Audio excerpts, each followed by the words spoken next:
Hi అండి. Welcome back to my channel. ఎలా ఉన్నారు అందరూ? నేనైతే చాలా బాగున్నాను. ఈరోజు మార్నింగ్ అయితే పప్పుచారు అయితే చేశాను. టిఫిన్ పనులన్నీ అయ్యేటప్పటికైతే 8 అలా అవుతుంది. మా వారైతే వర్క్కి వెళ్ళిపోయారు.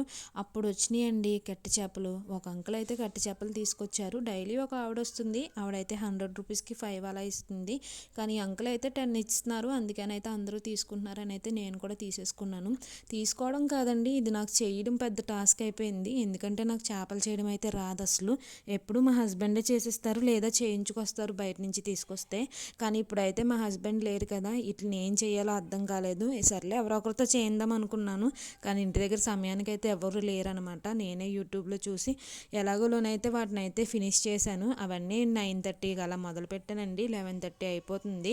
ఒప్పుకున్న పెళ్ళికి వాయించక తప్పదని ఆ పప్పుచారు వేసుకుని తినేస్తే ఒక గొడవ వదిలిపోదును కదా. నేను అన్ని ఇలాంటి పనులే చేస్తూ ఉంటాను. చేపలు చేయడం అయితే రాదు, కానీ చేపల కూర అయితే మాత్రం చాలా బాగా చేస్తాను. మీరు కూడా ట్రై చేయండి. చాలా సింపుల్ అండ్ టేస్టీగా ఉంటుంది నా చేపల కూర. పెద్ద ఇంగ్రీడియంట్స్ కూడా ఏమి వేయను, అలా అనేసి మసాలాలు కూడా ఎక్కువ ఏమి వేయను. చాలా బాగుంటుంది సింపుల్గా. మీరు కూడా ట్రై చేయండి. ముందుగా అయితే శుభ్రంగా వాష్ చేసుకున్న చేపల్లో అయితే ఉప్పు, కారం, పసుపు వేసేసి వాటిని మ్యారినేట్ చేసుకుని పక్కన పెట్టుకోవాలి. ఫ్రై చేసుకున్న తర్వాత పచ్చిమిర్చి వేసుకోవాలి.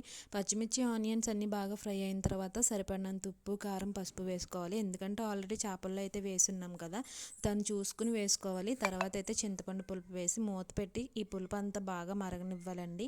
ఈ పులుసు అంతా బాగా మరుగుతున్నప్పుడు ముందుగా మ్యాగ్నెట్ చేసి పెట్టుకున్న చేపలను అయితే ఒక్కొక్కటిగా వేసేయాలి.